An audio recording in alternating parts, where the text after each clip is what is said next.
Ladies and gentlemen around the world, hello and welcome to our 8th session of Connecting Ports, our global talk show that brings people together to discuss ports, terminals and the maritime supply chain. I'm Christina Prieser, Associate Partner and Transport Economist at HPC, and I'm excited to guide today's discussion.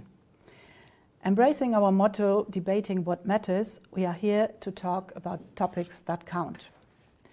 Your perspectives are invaluable, so please again share your thoughts, your questions and ideas via the chat, and together let's explore today's topics significant for our community.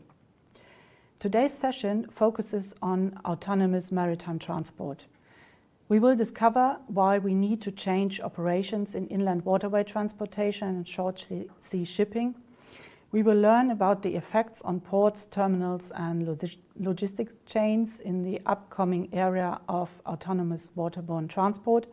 And we will discuss how innovations in zero-emission commercial vessel operations are transforming inland waterways and coastal routes. So let's get started by introducing our 3 insightful speakers ready to explore this topic. We are very happy to welcome Ørnulf Rødseth, Director for Maritime Intelligent Transport Systems at ITS Norway and General Manager of the Norwegian Forum for Autonomous Ships. Recognized as a leading authority in the field of autonomous shipping, Ørnulf brings with him a wealth of operational and regulatory knowledge. So, very warm welcome, Ørnulf. Thank you. A pleasure. Next up, we are thrilled to have Antoon from Coillie joining us. He is CEO at ZULU Associates and a pioneering entrepreneur on a mission to shift goods transport from road to waterways by introducing new vessel types for inner city and inland waterway transport. So, Antoon, it's a great pleasure to have you here with us today. And it's an honor to be here. Thank you. Wrapping up our introductions, we are delighted to welcome Marc Holstein, Account Manager at SEAFAR and leader of the Remote Operations Center, which was commissioned in February in the port of Duisburg. With extensive experience in maritime logistics and a focus on remote and semi-autonomous solutions, Marc has led key initiatives at duisport to modernize terminal operations and implement sustainable transport solutions. Thank you for being here today, Marc. Hello, thanks for the invitation. So let's now delve directly into today's topic, starting with Antoon. So, as an entrepreneur who is currently building new types of vessels, can you help us to get a better picture on what exactly is an autonomous ship and what is the main difference to a remote control ship? Well, when we talk about autonomous ships, we actually mean unmanned ships. That means nobody's on the vessel during transit.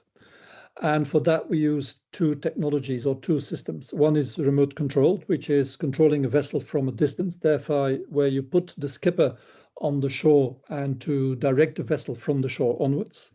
But on top of that, we are working with partners to evolve the decision-making by the ship itself to steer itself. So you are actually taking some of the decision-making away from the shore and putting it on the ship. This has a number of advantages. First of all, you don't need one skipper, one ship to do that. But the second one is that the ship will adhere to a fairly strict routing, which makes it a better defining and better connecting with the logistic chains which are done and which are needed to do with the ships. Thank you very much for updating us. So let's just move on here with going to Norway, which is a pioneering nation in autonomous vessel transportation, with the premise that fully or partly unmanned ships will be an important part of the future transport system in Europe and the world. So, Ørnulf, what's the status? How far ahead are we in Europe and especially Norway today with autonomous shipping, and which role plays the European research project MUNIN, which is Maritime Unmanned Navigation through Intelligence in Networks, in which you have been involved in the beginning of the tenure. Yes. Yeah, we could start with MUNIN because it was a very interesting voyage, so to speak. We started in 2012. The project, and you could say that the first year was characterized by a lot of negative opinions and nobody thought this would work. But around 2013-14, a lot of new concepts started to arrive, and the idea of autonomous ships really caught on, I would say. So in my opinion, MUNIN was instrumental as one of the first investigative projects to start this movement towards autonomous ships. Status today, of course, is that we don't have any uncrewed autonomous ships in operation, but we have, at least in Norway, quite a few autonomous ships with crew on. But that will change probably in 2026. So there is development. It is not as fast as we might want to see it, but a lot of things are going on. And I think Europe is really leading this. There's a lot of activity also in Japan and Korea, but not to the degree focusing on real business cases as we are doing in Europe. Thank you very much, Ørnulf. And now let's move directly from Norway to the Rhine-Ruhr region.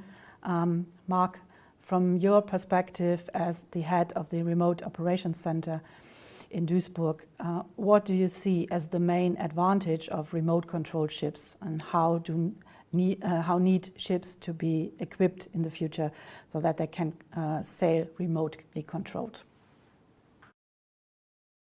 So when you talk about the advantages, I think we have to have a look at the needs of the market. When we look at the inland market, we see huge personnel shortage, especially of well-educated captains. So our clients, they have like quite old staff on the vessels. I think one client told us like 1/3 of his employees are above 55. So in the next 5 to 10 years, those people are going to retire. Then you can see there's not many new captains coming into the market, so there's a difference. And what we aim to do here is that we use our technology to close this gap. When you look at a traditional vessel, which is about 50% of the time is operational in the inland, the captains are bound to one vessel, even in those 50% where the vessel is being loaded, unloaded, or is waiting to be loaded. And from the ROC, when you scale it up, we can use our ROC operators, our remote operation center operators, and they can take over another vessel, and so we can increase productivity. That's the first point. Second point would be also making the job more attractive again, getting more young people to become a captain, and we do that by offering a different work-life balance. Our operators, they work 8 hours a day, 5 days a week. Afterwards, they can go home to their families, whatever. They don't have to spend 2 or 3 weeks on the vessel and then going back home. Thanks very much, Marc. And so we heard about these vessels, these specialized vessels. Now, Antoon, how do your new vessel designs meet the challenges and the requirements Marc has just touched at? Well, first of all, the vessel we designed is a totally new concept of a vessel. So we are not looking at retrofitting existing vessels. Why? Because autonomy, if you start using algorithms to steer the vessel and to operate the vessel, you want this to be as simple as possible. And the way to do this is to have almost what we would call dynamic positioning. Therefore, the vessel has to be equipped with fairly performant, let's call it dynamic position capabilities, which most of the existing vessels don't have and are difficult to change with. Now, at the same time, if you are redesigning the vessel and you plan the vessel not to have any crew on the vessel, then all the systems need to be designed such that they don't need anybody on the vessel to operate. That means redundancy and being able to go over to different modes if need be. Thirdly, we don't have any accommodation, which is another major saving. Also, when the vessel is in port or at the terminal, you don't need energy because basically the vessel, apart from being a bit alive on its systems, doesn't need any more energy. Then the third interesting one is if you take the crew of the vessel, you just lower the capex and the opex of the vessel, and that means you can pay for the more expensive non-fossil fuel propulsion systems or energies. And that again, we combine that with a very efficient hull, so we use as little energy as possible. So the vessel we design is designed to have no humans on board. All the systems of the ship, not just the navigation, have a different kind of propulsion systems, whether it's batteries or fuel cells or whatever, fully electric, as simple as possible. And also, last but not least, make it a standardized vessel for reducing the investment costs and also reducing the cost of making them, let's say, the digital twin and therefore autonomous. Thank you. Thank you, Antoon. So I hear that Ørnulf would like to comment on this directly. The floor is yours. It was not exactly that, but I think it was a couple of interesting points that were made both by Marc and Antoon. That we are not normally talking about fully autonomous ships that are fully kind of automatic in all respects. We are mostly talking about ships, preferably without crew, that has the option of being remotely controlled. And this is typically in cases where some complex situation arises that automation is not able to handle. And the interesting thing with this is that this is indeed possible with ships, because ships move relatively slowly and situation doesn't develop that fast. So if something starts to get complicated, the automation system has time to warn the remote operator so that the operator kind of understands the situation before the intervention is necessary. And this is very different from the situation we have with cars. And I think this is a very good point to make, actually, that autonomous ships with this remote support, that's possible. And we have very good cases for it, for instance, as Marc says, a lack of seafarers and some other issues.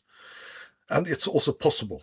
So that was, I think, an important point to make when we discuss autonomous ships.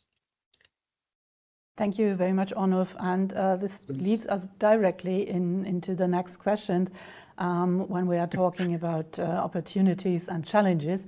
And this goes also again to you. And so with the Yara Birkeland, the first electrical autonomous vessel, there is a new type of autonomous vessel designs in operation. So can you also give us a bit more background on this project, its challenges and chances? Yeah, it's a very interesting project. It was the first, they call it commercial autonomous ship that was built, and it's quite a few years since it was ordered from the yard. It's still sailing with, I think, a crew of 3, but it's mostly autonomous in its operation, and it's controlled by another Norwegian company from a remote control center.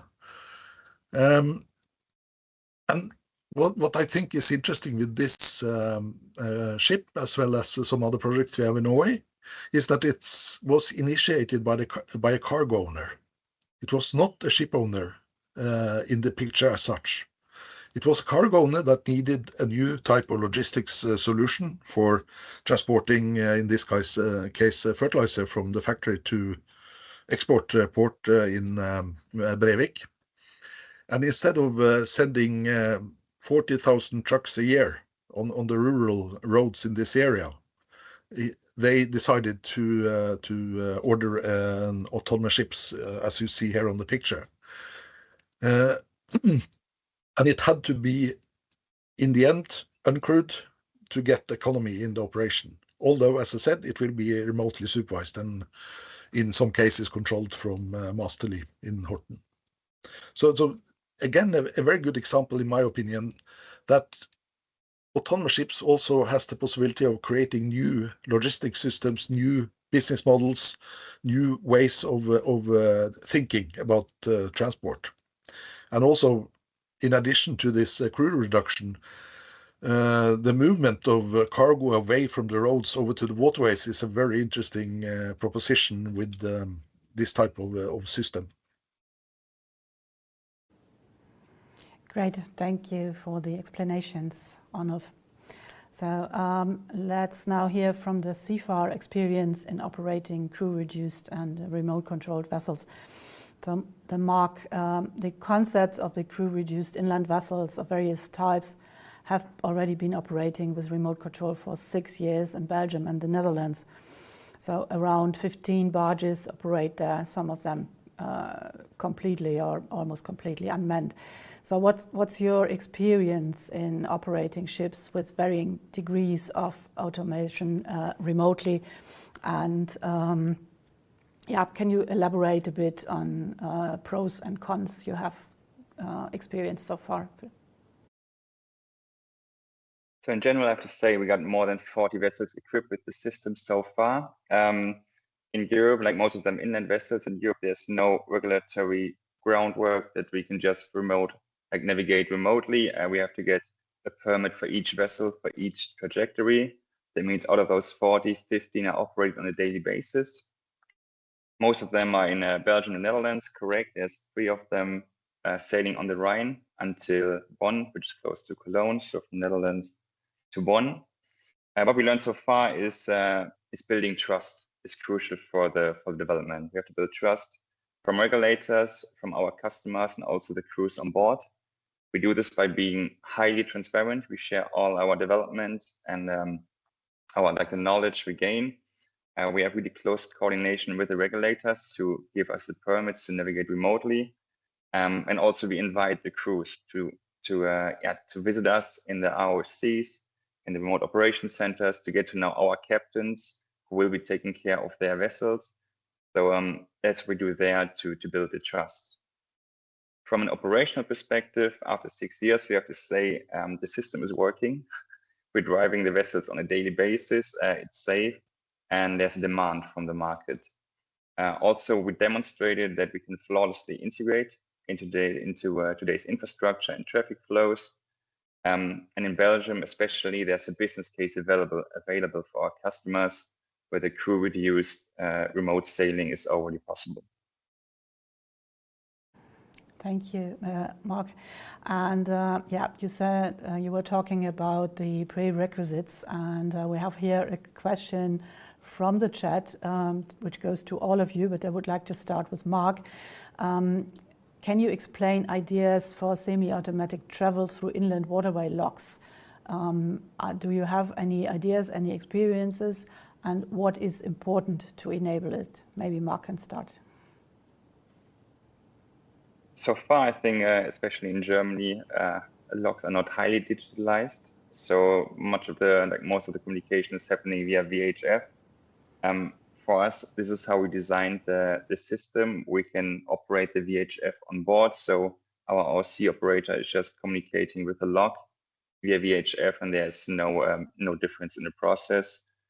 With higher levels of autonomous or automation and autonomous vessels, I think then machine-to-machine communication is necessary, so the vessel can directly communicate with the locks. But for us at this stage, this is not required.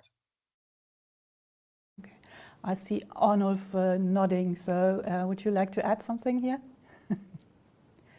No, I think it's it's also one of the points of higher degrees of automation autonomy that you also need to automate, say, cargo handling, other types of shore systems that interacts with the ship. Not only the locks, I think. So if you go back to the Yara example, that is actually a fully automated transport chain with also automated container handling in the at least in the departure port. So it's not only the ship, but it's also the mooring systems are automated, the cargo handling is automated, and the ship is automated. So this is also something we need to consider when we talk about these new concepts, that if you really want the big gains from automation, we also have to think about the land side automation, not only the ship. Thanks. And finally, Antoon, from your experience with your own vessels, any thoughts on that question?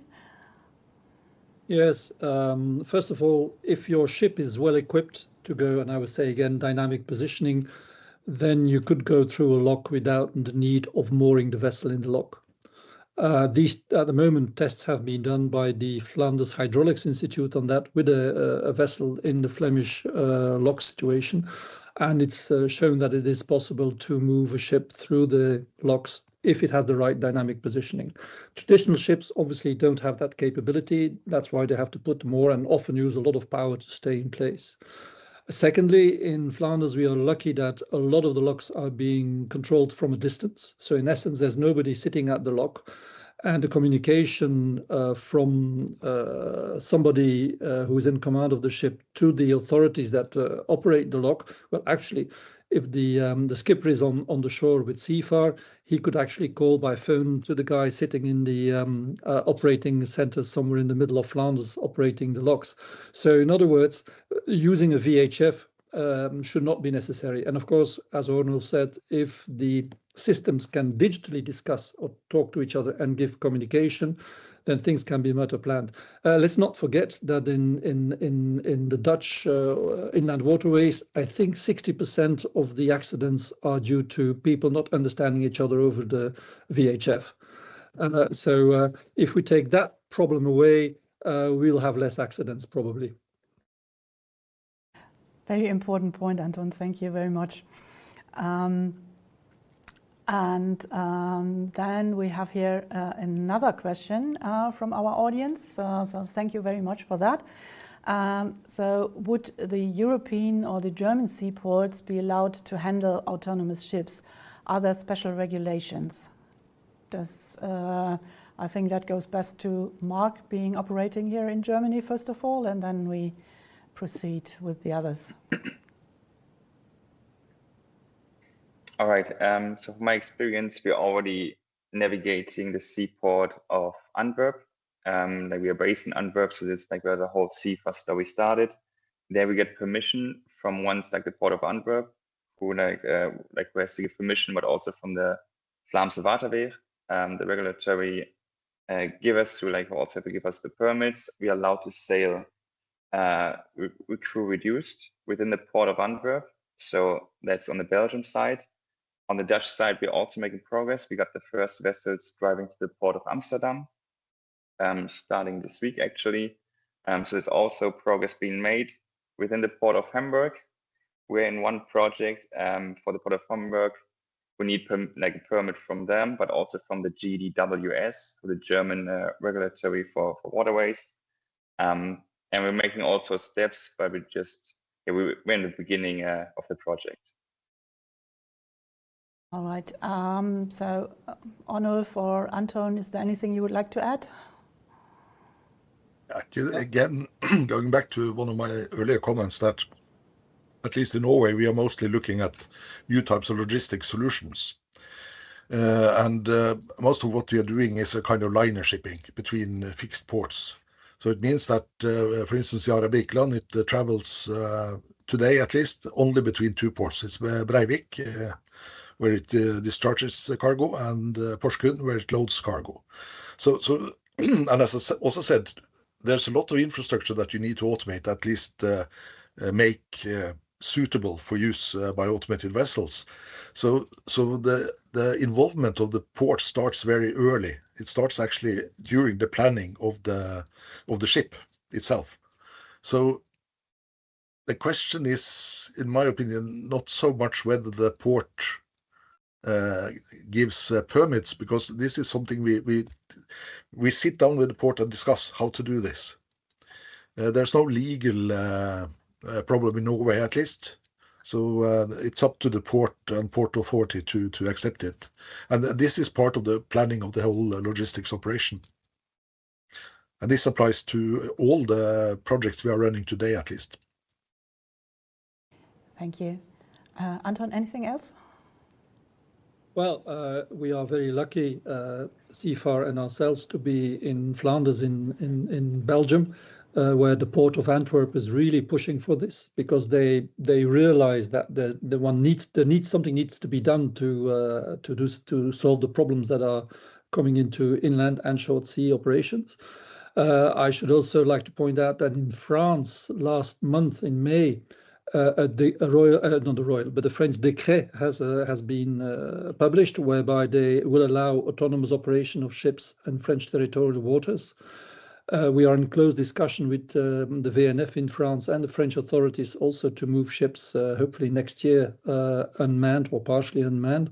So there is really catching up happening in a lot of countries and a lot of places where people realize that, yes, it's a need, and let's go for it. Thank you, Antoon. There are a couple of questions from our audience in the chat, so we will take them a bit later on, and let's proceed first with our other questions regarding shedding some light on the opportunities of urban waterborne transport. So which opportunities do remote controlled ships and autonomous water transportation offer for the inner city transportation? And to understand this better, let's have a look at a short video on this. This package needs to get from A to B fast. So let's put it on a truck then, right? A popular choice. Or you could put it on a boat. No, not that one. This one. Agile and ridiculously easy to load. First, put the package in a container. No, not that one. This one. Small, versatile, and temperature controlled if need be. Next, you get to take the fast route, skipping this detour and traffic. It's a lot more sustainable too. Ready to unload? You can do it here, there, or wherever, as long as there's a flat surface. Put your container directly onto a bike or a van for that last stretch. And once you're done, all of this space is available again, ready to be enjoyed. So that looks really amazing. Antoon, has that been applied in practice already somewhere? Well, it's in process of being applied. As you saw, this is an animation made for presenting this to people in New York, to the authorities in New York and potential clients. We are working together with a partner on this. New York is a city where 98% of all traffic is done by truck. Manhattan's an island, Long Island's an island, and they have all the water. There used to be one huge port. And so changing the mindset to come back and actually use the waterways again is happening. We did some tests. Also, similar vessel, but obviously smaller scale, is being used at the moment in Paris, in France, by my colleagues of CFT, Sogestran, where 3 little ZULU barges are used for this kind of movements. And of course, it's not just being autonomous, it's also the design of the vessel and the fact that it's self-loading, unloading, and you can make it, because the short distances that one sails, they can be fully electrical, so that means zero emission. But again, autonomy, if you apply autonomy to these, then you multiply the capabilities of what this is possible. And this is quite exciting. The problem in the States at the moment is that some unions are not very happy to see what is called autonomous sailing. But I think gradually people will start to realize, and it obviously has to take time. And as Marc said quite rightly, trust and confidence has to grow. It doesn't happen just like that. And, you know, we have a saying, trust comes on foot and goes away on horseback. So, but it is something which is definitely will happen. I mean, I can imagine a city like Hamburg, Berlin, which is a water city, where basically the waterways are not being used except for some tourists running around, which is also very good. But you do a lot of cargo combined with cargo bikes, could be a solution for a lot of cities in the world. Yes, I definitely agree. So all the old port cities are built on waterways. So that's a fascinating idea for the future to elaborate a bit further on. And so switching over to Scandinavia again, there is another interesting example of the project of the Scandinavian logistics group ASKO Maritime, with 2 autonomous battery-driven ferries on the Oslo fjord. So that has set up the first zero-emission sea connection in 2022 and is finalizing its testing stage now, as far as I understand. So, and also for this, we would like to show you a little video to show you the significance of this project. ASKO, the largest grocery distributor in Norway, has warehouses on each side of the Oslo fjord. In a few years, 150 trailers will move between these warehouses every day. Today, the trailers are transported by diesel trucks on heavily trafficked roads with frequent disruptions. ASKO is now establishing an innovative emission-free transport system. Trailers will be transported by electric trucks and cross the fjord on battery-driven autonomous vessels. Trucks bring and pick up trailers from port. Terminal tractors equipped with Red Rock's autonomy solution pull the trailers on board. Trucks and terminal tractors charge at ABB charging stations supported by Hegau battery bank made of reusable car batteries. Masterly's certified operators ensure a safe and efficient fjord crossing with the unmanned vessel. They're working from a remote operation center equipped with Kongsberg Maritime's world-leading technology. In port, the vessel moors and charges automatically. Drivers can efficiently transport trailers between pickup and delivery points in a complete emission-free transport chain. To achieve its goals of climate-neutral transport and reduce mileage on congested roads by 2026, ASKO has found a way to enable emission-free supply of food to your local store. Also very interesting, and looking very much forward to seeing that in final operation. So, Ørnulf, can you give us a bit more background and the opportunities for the future and your role in that one? Yeah, I can. Happy to do that, because it's also a very, very interesting project, and it also exemplifies the same thing that Yara does, that this is an integrated logistics chain with fully electric transport from the warehouse down to the quayside, on board the ship, over to the other warehouse. However, what is also interesting is that they have started a second operation, transporting dangerous waste from another port to a depot in Oslofjord. And they are also planning to extend operation extensively. And again, the original driving factor here was a reduction of road traffic, enabling electric cars. One of the problems with the tunnel, in addition to that it closes quite often, is the steep uphill when you go out, which is not very good for battery-operated trucks. So they also save a lot of energy here. I would also like to take this a bit back to the urban transport issue, because this was the Ro-Ro vessels, which is not what Antoon was showing. He's more fond of load on, load off. But the Ro-Ro has the benefit that it requires very little infrastructure. It requires a ramp. And for small volumes, this seems to be a very good solution, for instance, for the type of ASKO. And what we see in Norway now in the smaller cities, like Trondheim, which is 180,000 people, the port is probably moving out of the city. So that will disrupt all the possibilities for getting waterway transport into the city. While this type of solution with small vessels, fully automated, with very fast roll-on, roll-off capabilities that makes it possible to manage without the terminal area.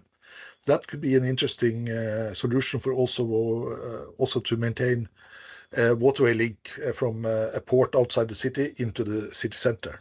So there's a lot of possibilities in this type of technology. Again, we are talking about very small vessels, and unmanned operation is a kind of prerequisite for making this cost effective. Okay, and continuing here with a question from our audience, which goes in that direction as we are talking about ship traffic across the fjord. Will vessels' visibility out at sea be a concern, and safety issues in this regard, etc., etc., and how to address such concerns, Ørnulf? I think you are back to the point that was made both by Marc and Antoon. Trust in technology and really well-planned operation and making everything transparent is key to that. Even in Trondheim, which is a relatively large area, there's very little traffic on the fjord actually. There are some leisure crafts that you have to take care of, but very few. So operating here is not a big problem. The ASKO ferry is a bit more challenging, as is also Yara, because it's operating in the south of Norway, where we have a lot of leisure craft, also a lot of traffic.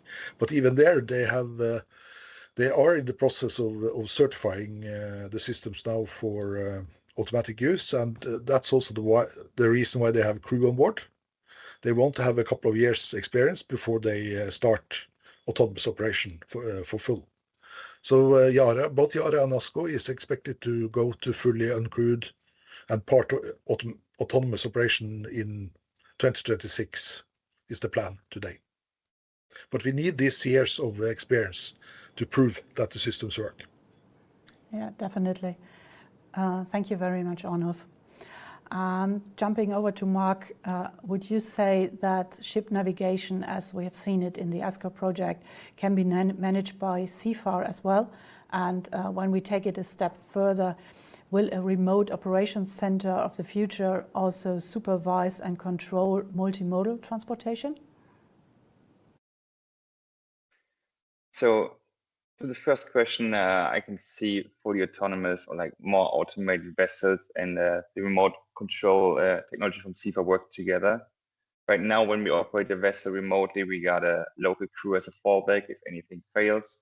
But like with a higher level of like a couple of more years of experience, I can see that the remote control could be a fallback option for fully autonomous vessels where there's no crew on board. So I can definitely see that we work together there. The second question, going to other multimodalities, it's a bit of a challenging question. When you look at the railway sector, for example, there are strong unions. So if we start there and wanting to get the boss, like the train driver off the train, it's going to be a bit difficult. But we're definitely looking into other opportunities, what to do with our technology.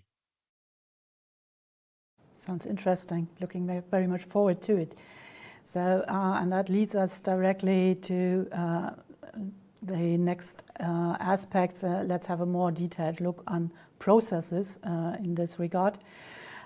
So let's make an exercise here.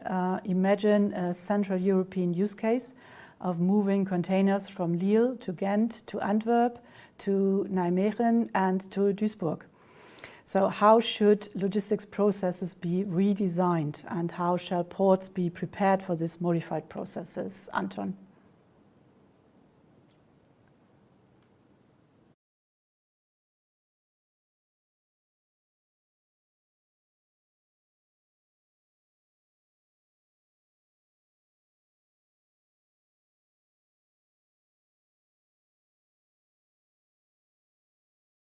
Yes, I cut it out because I had a cough. As I said, the ship itself is a platform. So an autonomous remote controlled vessel is a platform where you can do things with it. But what we will need is a digital bridge that will follow and order how the cargo has to go, let's say from Lille all the way to Duisburg. That means that somebody will bring in an order. That order will be collated with other orders. Then a ship will be chosen, or before that, a truck will go into the terminal, let's say in Lille, in the port of Lille. It will be put on. There will be a stowage plan that can be generated also autonomously, I would say, or digitally. The ship will then put in a sail plan to the different authorities so that they know when the ship is going to be where, when it's going to use what lock or going under what bridge. And until then, whether or not it will stop in certain places, then do switches, and then come in at the end in Duisburg. In the meantime, the energy needs, if it's, let's say, a battery-powered vessel, it probably will have some battery switches on the way as well. All of that can be controlled and organized through the necessary data. But of course, we're extremely lucky today to have all these digital platforms, which basically make the use of data, the analysis of data, and the steering of data very, very economical, very cheap, if I may use the word. And this is actually the very big leverage or the big development which will need to happen in the next 4, 5 to 10 years. However, in the very short term, certain parts of those processes will still be done either manually or to the intervention of humans. Yes, but that will go gradually. But it is, the technology basically is available. The main problem is the regulations. I see Ørnulf nodding. So next question goes also to you. So which changes in logistics and schedules are needed to integrate autonomous ships into existing operations, assuming that we will have a coexistence of existing and autonomous fleets being handled in ports? So what do you think, how that could be organized besides the processes? It's a big question, actually, because you have a lot of different ways of organizing logistics. The two examples you have seen from Norway, ASKO and Yara, that's point-to-point connections with all the logistics controlled by the cargo owners. So it's a relatively simple problem from a logistics side. But if you want to extend this into, say, distribution of cargo, as Antoon was talking about, then you have to think a bit more carefully about how you do it. We have, no, I wouldn't say projects, but we have looked at the possibility here in Norway, for instance, of restructuring the feeder services from the big ports in Europe up along the coast in Norway. Because today they use quite a lot of time. They call on a lot of small ports, discharge 20, 30, 40 containers in each. And one idea we have looked at is having fewer but highly automated ports that can handle the big feeders with a capacity of 1,000, 2,000 TEUs, the containers, and offloading to smaller vessels of, say, ASKO type or Antoon's load on, load off, dependent on what you will, and then send these smaller ships into the fjords and into the cities, speeding up the main line and also making a much more flexible system for distribution in the fjords. That's one of the benefits of Norway. We have a lot of fjords and sheltered waters with a lot of space on it. And we are not utilizing the waterborne transport as good as we could do in Norway. It's about 50% of the ton kilometers are on ship today, and it's actually decreasing in percentage. So we need to do something to revitalize waterborne transport, and one of the solutions is to build these new types of distribution systems with more flexibility, higher speeds, higher frequencies, and so on and so forth. And in my opinion, a key word there is smaller ships, more flexible solutions. Thank you very much, Ørnulf. And I guess the underutilization of inland waterway transport is not only the case in Norway, it's in many countries in Europe, the same case. And we need to definitely work on that against the background of sustainability, etc., etc. So let's go to another aspect of processes, namely the documentation. Marc, what about this, the documents of cargo when passing through different countries, as it is the case in Europe? How is the paperwork being managed in this context, and what further manual interactions need to be still considered? Okay, so far there's no change to the current process. Like when we operate the vessels, there's mainly still a crew on board, especially the ones going to different borders. So all the paperwork is still handled by the crew on boards. In the future, we can see this moving to the ROC, we can see it moving to the shore. So there's more work definitely that can be done from here in order to further reduce the crew on the vessels. Okay, so wide potential for digitalization also in this regard, I would say. Antoon, from your point of view, which processes should be digitalized so that autonomous water transport can work better? Well, two things. First of all, I'd like to point out that there's a European project called Seamless, which is actually addressing this situation or this challenge, where a system called Modal Net is being developed and see whether it can work to have this digital flow of the goods. But on the other hand, there is a need for the industry also to change. I mean, can you imagine that you still need your official on paper documents to say that the ship is yours on board the ship? I mean, and then you have still police coming on board to check whether all the paperwork is in order. It's time to put this in a central registry like people do also with cars, and people can check whether the certification of the ship is okay, whether all the elements are there, all the checkups and all that.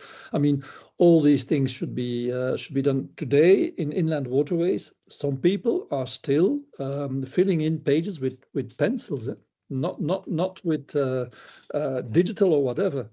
And so, as long as some people, and what I'm saying is, if people want to do this, let them do this, then they will have the checks. But if you want to be efficient, let's get rid of all of that and make it on a digital platform. And indeed, as Marc says, the ROC can be the focal point, the nerve center for a lot of documentation, whether some of that documentation is stored in the ROC or maybe with some authorities and available for whoever needs to see it to go into it. So, I mean, these are the things that need, but the mindset change is also very important. And not just for being unmanned, just make inland shipping part of the 21st century, not of the 19th century. Good approach. Let's follow that one. So we had the processes, and now let's take a closer look at the impact on the port infrastructure.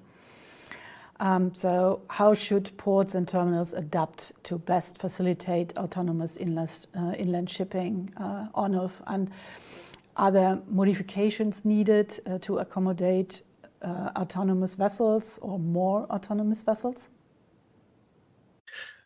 Yeah, that depends again a bit on the solution you select for your cargo handling and stuff like that.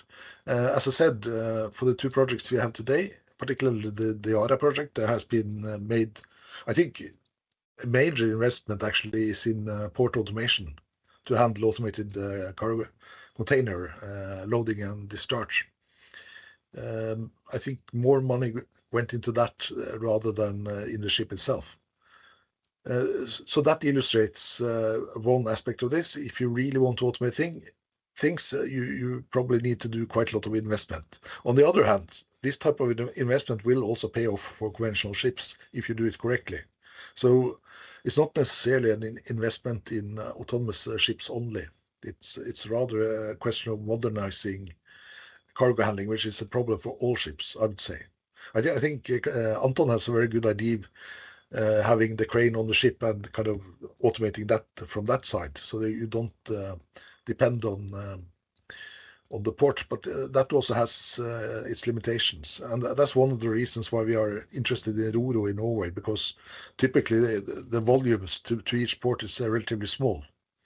So huge investments in cargo handling is often difficult, except if you do things like I mentioned before, kind of concentrating most of the advanced cargo handling in fewer larger ports. Then it might work actually. But for the small ports, both rural and urban, we need to find solutions that are not so costly in terms of infrastructure.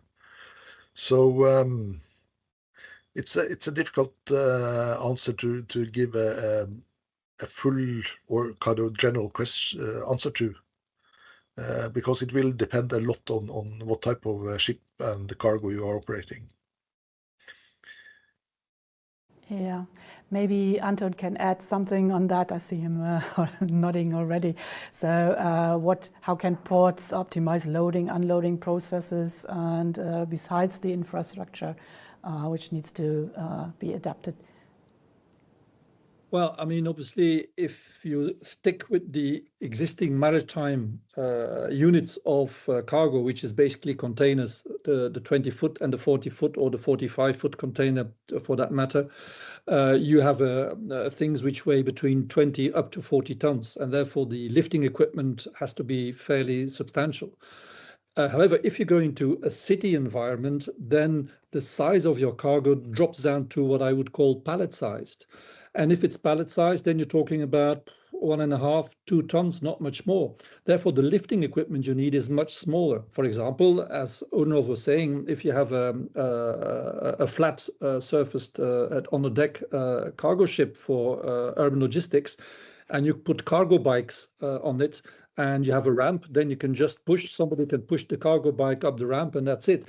So the size of the unit of cargo will be the one that will be defining whatever you need. And you should not necessarily use all the 20-foot or 40-foot containers everywhere. If I have a small place in Norway, somewhere, a small town, maybe once a day, bring in 50 pallet loads of goods instead of one big container, it makes sense to have a small crane on the vessel or even a small crane on the side. So we have to think much further than just doing what we are doing today. We have to rethink what we do. And this is where digital automation, remote control can help us to do so.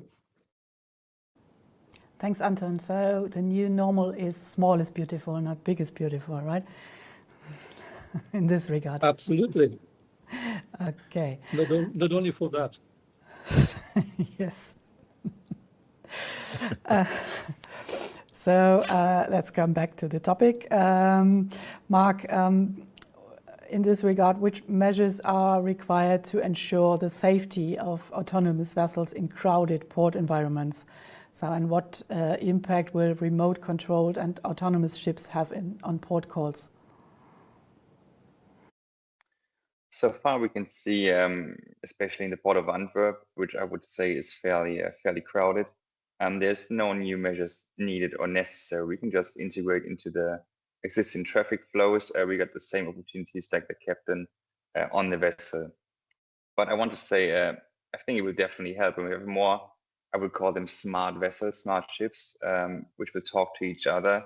It will definitely increase safety and definitely increase the efficiency, because we know what the other vessel is about to do. They talk to each other. So this is something that we're working on too, that we're looking forward to happening. But for now, for operations nowadays, what we're doing, we can just integrate into today's infrastructure without being like some special case. Thank you, Marc.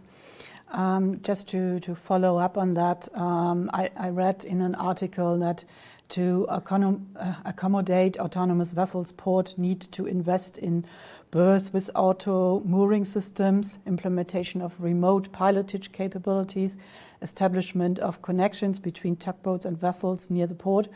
And when we have battery-driven or electric ships, battery charging facilities. So any comments on that one? Who would volunteer? Again, it depends a lot on how you do it.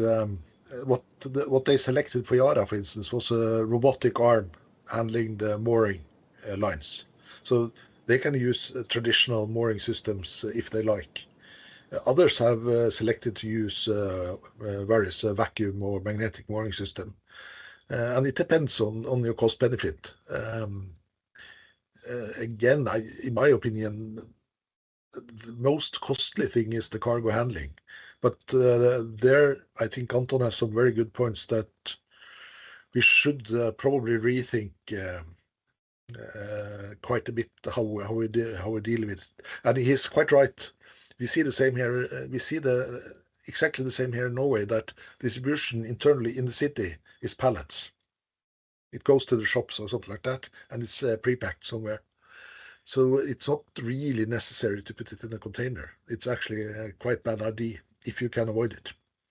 But then we have to have a new logistics system like the one showed earlier in New York. So it's a very interesting problem, but it's more than one way to skin a cat, as they say. Definitely, I guess. Never tried.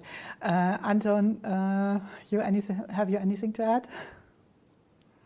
No, but again, what you need to equip the port for example, what is crucial for a vessel is when it comes to moor, that it stays in position while the mooring system is put into place, whatever it is.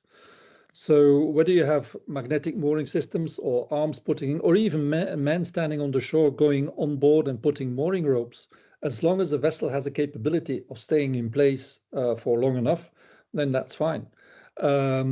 If you have only a ship coming once every 2 or 3 days, you don't need any special mooring systems. But you need a crew that comes in and will put it. But if you have continuous movement, then it's much better to put, for example, magnetic. We've done tests with magnetic mooring systems. It's much safer, much quicker, and in the end, it's so easy that it's let's do it. But you need to have the demand for it, and if it's not the case, then you just do it still manually. So there is a mixture of things, but the main point is the vessel has to come in and stay in position. Thanks, Antoon. Marc, would you like to add something, or is this covered everything? Okay, thank you very much. Everything covered, yeah. Okay, so now let's turn to the potential enablers, and we touched it already. So what kind of regulatory changes are needed to accommodate autonomous vessels in ports? Ørnulf, can you elaborate a bit? Yeah, there is quite a lot to say about that. The situation in Norway is that I think we had one law, the Pilot Act, that prohibited the use of uncrewed ships in Norway, at least for certain types of ships. And that has been fixed. So now it's up to the flag state authorities to approve ships for autonomous and uncrewed operation. They are free to do that. The problem remaining here is, of course, getting that approval, because nobody quite knows what are the criteria and how do you prove that these criteria are fulfilled. So there's a lot of discussion back and forth now on what kind of documentation do we need, how much testing, and so on and so forth. And that's where the situation is in Norway. Then we have the international side. The current opinion among the lawyers I've talked to is that you cannot operate uncrewed vessels in international waters due to this UN convention on the laws of the sea. So before IMO can produce a new code for autonomous ships, it is probably not possible to operate in international waters. However, I think there are discussions going on between individual countries allowing autonomous ships to go in their territorial waters. And that will happen, I think, not necessarily very soon, but in foreseeable future. In IMO, the process has been delayed now, so I think the plan is to have a voluntary code in 2026. And the mandatory code in 32, I think, if I remember correctly. So that will take some time. But the voluntary code may be sufficient to overcome this UNCLOS problem. So we'll see. It's a bit up to the lawyers and their interpretation. But it's moving along, and as has been mentioned, both Belgium and the Netherlands are working very eagerly on this. But I think we can get first-hand comments on that. Yes, Antoon, would you like to add something on this aspect? Yes, actually, in international waters, you do what you like. You can do IMO, but IMO is only a treaty. So what does IMO basically say? You have a number of regulations from IMO, which has been accepted by a certain country, let's say the Belgian flag state. And if you fulfill those regulations, then you can sail in Belgian territorial waters, and let's say you can do the same thing in the UK, then you can go crossover. What happens in between international waters, you have to make sure that you're insured. But how you do it, yes, everybody accepts that IMO is the convenient way of doing it, because then you will be insured, but there's no need to.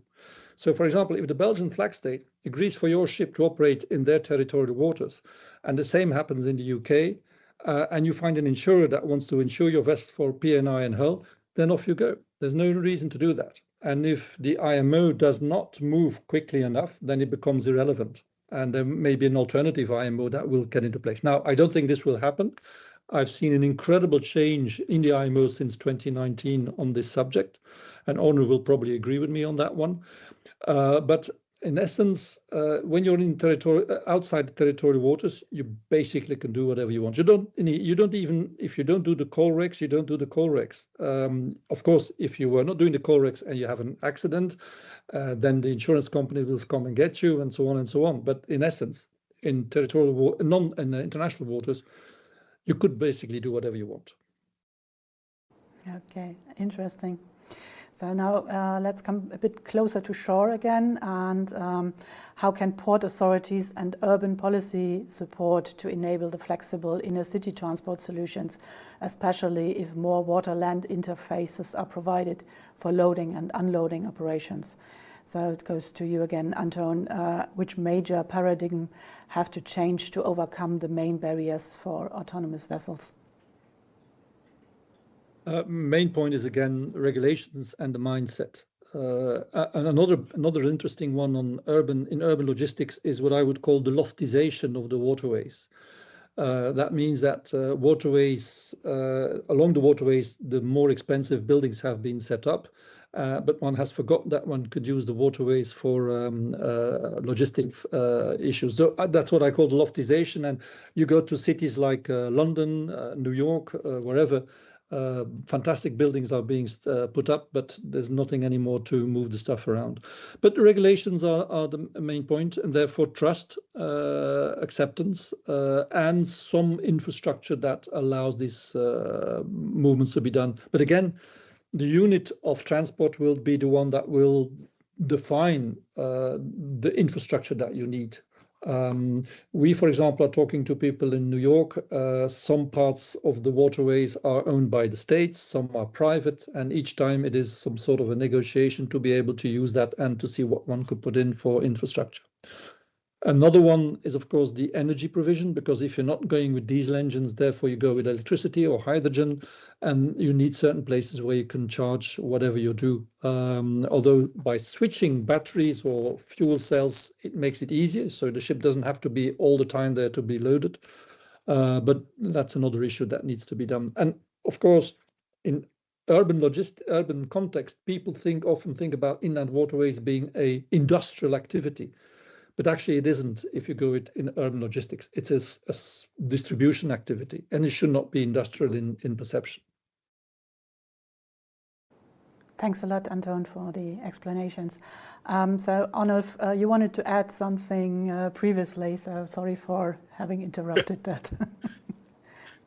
No, it was... the problem is not IMO, it's UNCLOS, which is a UN convention. It's not an IMO convention. And at least many flag states will not give certificates for international operation due to having signed this convention. So that's one of the issues we see. As you are quite right, there's no jurisdiction. Nobody kind of enforces the laws. So in principle, you can do what you like, but you are coming quite close to being a pirate.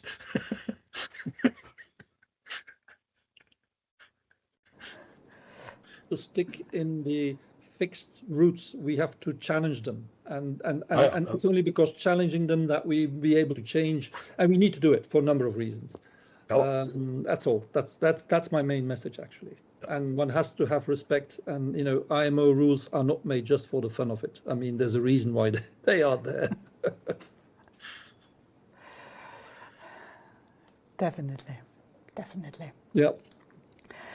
Okay, question to Marc. Which strategies can be implemented to promote the benefits of autonomous shipping to stakeholders and the community? What do you think?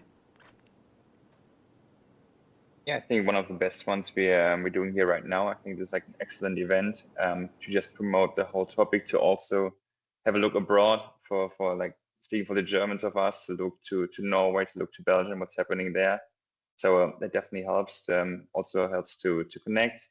What we also do is a lot of communication via LinkedIn. We would like this, like other companies, to do way more, especially like regulators. Would be nice if they can post way more in the networks, wherever, to just spread the word that this is happening. Smart shipping is happening. Like autonomous shipping is already happening. To get it to like the big mass of people. And we experienced this when we opened the ROC here in Duisburg. We had huge media interest. All the mass media, not only like the logistics media coming here and just wanting to making reports. So we see there's huge interest. We just have to get the word out. Thank you very much, Marc. So let's see whether there are any questions from the audience left, and I can see two here. Let's pass this on to you. So there is a fear of autonomous navigation failure or accidents, which is often prevailing the uninformed for using it. So can you inform us on how these failures and accidents in autonomous vessel transport could be avoided? So who would like to start? Marc, yes, please. Yeah, could I maybe just take this up, speaking for remote controlled vessels, so not the full autonomy. So what we see, what we believe is that we can even increase safety, especially in inland shipping. As I said before, I think in the beginning, we got 8-hour shifts compared to the 12 or 14 hours that the captain is working on the vessel. This is way less, so there's less fatigue and more concentration. What we also have, you can see like one of our remote centers in my background. Our operators sit next to each other. They sit they sit together, so they can work as a team. When someone needs assistance for whatever reason, he can get assistance from the guy next to him. And also, what we don't see in this picture behind me is we got another traffic controller, kind of a supervisor sitting behind, and also seeing what the RC operator is doing. Just a second pair of eyes. Also having a look on what's going on and having a look at the safety. So we can see also clients approaching us, handling ADN goods, ADN vessels. They want increased safety measures for their goods, and this is what we can offer. Thanks, Marc. Ørnulf or Antoon, would you like to add something? There's actually quite a lot to add, because if you look at accidents at sea, deaths and serious accidents, most of this happen on your own ship, falling down stairs and stuff like that. It's actually quite dangerous to be a crew member on a ship. Even, I mean, working in ports is a relatively dangerous thing. So just getting people off the ship is a major improvement in safety. And that's worth keeping in mind. And the other point is exactly what Marc is saying, that crews on most ships, they are either on 6-hour or 12-hour shifts. They are exhausted, they do errors, and most of the time on a ship, nothing happens. You're just sailing straight ahead, at least for seagoing. And people get bored and they start to look at football games, and then they crash into something because they don't look out. And automation is extremely good at handling situations like that. Boring stuff that just has to be done, automation never fails, but people do. But on the other hand, automation is not very good at handling unexpected complex situations, and there we need people. So this idea of always having a remote control is at the heart, I think, of safe autonomous shipping. But you need automation to relieve the crew of this boring sailing straight ahead for 13 days over the Pacific or something like that. It's not really constructive for having a safe working environment. So I think there's a lot of good arguments why autonomous ships as a starting point is actually safer than manned shipping. Yeah, reminds me a bit of my start in the maritime research business, which started actually with human factor and ship research. So it's still 30 years on, we are still talking about the same, but in different variations, right? So Antoon, would you like to add something on this failure accident aspect? Well, I mean, for a number of reasons, I follow both my colleagues here, but I'll give you a short story. I was during my youth, I was on fishery protection, so I was on an old minesweeper in front of the Belgian coast checking things, and I remember quite a few times sitting on the bridge and seeing a fisherman going by and seeing, hey, is there anybody on the bridge there? Let's have a look through the binoculars. Oh God, no, there's nobody. And will they do the coal regs or not? So why don't we make a sign so somebody wakes up and comes to the bridge there? I mean, see what happened in Baltimore, that huge ship, which obviously didn't have redundancy systems. Whether you have a crew on board or not doesn't matter. I mean, they went straight into the bridge. So, this is again a mindset to say, there's a human on board, then nothing will happen. No, on the contrary, there's a human on board, something will happen because they will do something which they shouldn't be doing. And again, I follow with Marc. He's very polite. He says 12 hours operation in inland waterways to sail 16 hours is not uncommon. And 16 hours, and you can follow it. You follow ships on marine traffic. Some of these ships, may have 4 or 5 hours of rest with a 2-man crew. Good luck if you meet these guys. So autonomy will solve a lot of problems. We hope for this. Okay, so final question from the audience here. With regard to, on the one hand, to port infrastructure, and on the other hand, on the whole stakeholders involved in autonomous shipping, and as you all three represent some different aspects of that, do you think that these early adopters tend to share similar user profiles, and what type of users or industries would be the ones going for autonomous shipping, either on the port side or on the shipping / industry side, shipper's side? Any ideas? If I may, it's again a very interesting question. We have presented, and I mean, we are talking about very different business cases here: inland waterways and saltwater shipping, short sea or deep sea.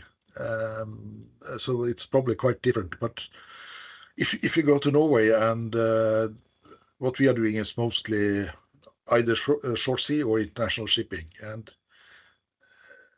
we have some very innovative ship owners that kind of invest a lot in their ships, build up specialized business cases, and they are quite interested in autonomous shipping and a solution to some of these problems. Not necessarily fully uncrewed, but for instance, having sleeping crew on board during nighttime in deep sea passages, stuff like that. And finding new ways of improving their core business. If you go to, I won't mention countries, but to more conventional ship owners, they are not interested at all, because their business is operating ship with crew, and they don't want autonomous ships because it takes away most of their business case. And they typically sell and buy ships and invest in steel, basically. The third group is the logistics operators, like ASKO and Yara as a fertilizer manufacturer, and there we see a big interest in this. And we also had a preliminary project with DB Schenker, which wanted to look at a specialized transport section up in Ålesund, West Coast. So my feeling is that this will be driven by new logistics solutions and driven forward by the logistics operators. But that's from my Norwegian point of view. Okay, thank you very much. If anybody wants to add something, Antoon or Marc? Well, the what is called cabotage will be difficult, and as Ørnulf said, the regular lines, let's say, and there are some people who have very regular traffics, and those are the first ones. It will be the easiest ones because, as Marc said, it will be easy to get the exception by the authorities on these specific routes, and it'll go all the time, and we're creating data, and we're proving more and more, and that's how I think these are the first players, and that's how it go more and more, and then later on it will start to go further and further and further. But don't forget, today on inland shipping, the average age of skippers of the Dutch fleet, which is the youngest fleet, the most modern one, is between 58 and 60 years old. So in 10 years' time, we don't have any skippers anymore. So we need a solution in the coming years to solve that problem. In Germany as well. Yeah. So we are coming to an end to our discussion already. So as usual, I like to invite each of our guests to share their final thoughts in 1 minute, please. So we're starting with Marc. Clock is ticking. So Marc, are remote controlled ships just a step on the way to fully autonomous ships, or will they be used in parallel in the future? We're pretty at SEAFAR, we're pretty sure it's going to be somewhat parallel, but also connected. I think also Antoon and Ørnulf, you also said it. We're working on full autonomous ships, but also there's an option to remotely control those vessels, especially in difficult situations that are difficult to foresee. It's always good to have like a backup option with remote control. So we see that coming. So it's going to be parallel, it's going to be connected, but we also see, let's talk about 10 to 20 years. We know how old many vessels are. We know like the vessels, especially inland vessels, are long-term assets. So not all of those vessel owners are going to do the investment to be fully autonomous or remote controlled. So I think still a big part going to be neither, unfortunately, but the part of the smart vessels, so to say, is going to be growing from this point on. Thanks a lot, Marc. And now a question for Antoon. What are the key challenges you foresee for the widespread adoption of autonomous water transportation in the next 5 years? The main challenges are the regulation. The regulation needs to be changed so that instead of working with exceptions, it's fully available and possible to do it. And secondly, the mindset. But I feel less worried about the mindset because in 10 years' time, we will have a different industry with different players. And the traditional skipper with wife and a seaman or whatever you call it on the ship will have basically disappeared. Because they're no longer there anymore. There will be still some of them, but so that mindset needs to change, and that will be a limiting factor. But on the whole, regulations, and that's basically just a political decision because the technology exists. You say it as if that is the easy part, but experience tells that's the most challenging, right? Just to drop in very quickly, it's funny that on the one hand, European Commission is subsidizing a lot of very interesting projects on autonomy, whereas on the other hand, the CCNR is dragging its feet. It's changing, but it needs change quicker. Okay. Thanks, Antoon. And last but not least, Ørnulf, where do you see autonomous shipping in 2030 and beyond? Is this still a niche market or the new normal? If I knew that, I know where I would put my money. But the trend we are seeing in Norway is that it will come. Exactly what speed it will have, it's difficult to say, but by 30, I think it will be quite common, to put it that way. Not necessarily covering all transport, but it will be used more and more. As an example, the Road Authority in Norway, they just commissioned a new ferry with the option of having full autonomy eventually, at least for sailing it. And the reason is, as it is in inland waterways, we have a lack of seafarers. We need to find new solutions. So it will come, and we see a lot of interest both from technology providers, users, and transport users. So this is going in the right direction. Thank you very much, Ørnulf. So to conclude, I think similar circumstances all over Europe, and we need change of mindset and new thinking, more digitalization. So not to stick to our traditional ways of inland and ocean shipping, but be a bit more creative, if I may summarize this very briefly. So thank you very much to Marc, Antoon, and Ørnulf for your contributions. It was a pleasure to have you here. It's great that you found the time, and it was really interesting discussion. So thanks very much to you. Thank you. Thank you. Ladies and gentlemen, it's been a remarkable journey again, and diving into the complexities and of autonomous and remote controlled vessels and shipping and port issues. So as we wrap up this episode, I would say thank you very much again, and my big gratitude to our guests for their profound expertise and commitment to the world of ports and logistics and shipping. And thank you very much for sharing your knowledge and insights with us today.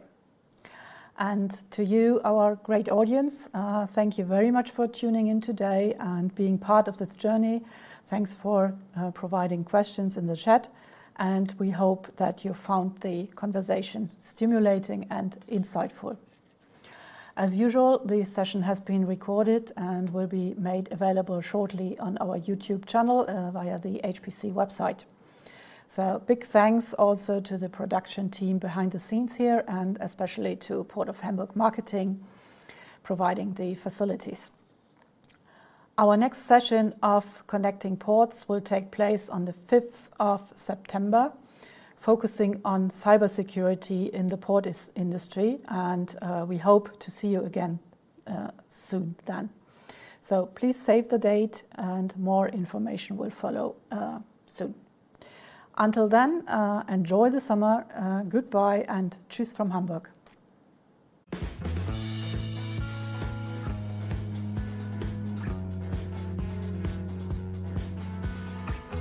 Bye-bye, guys.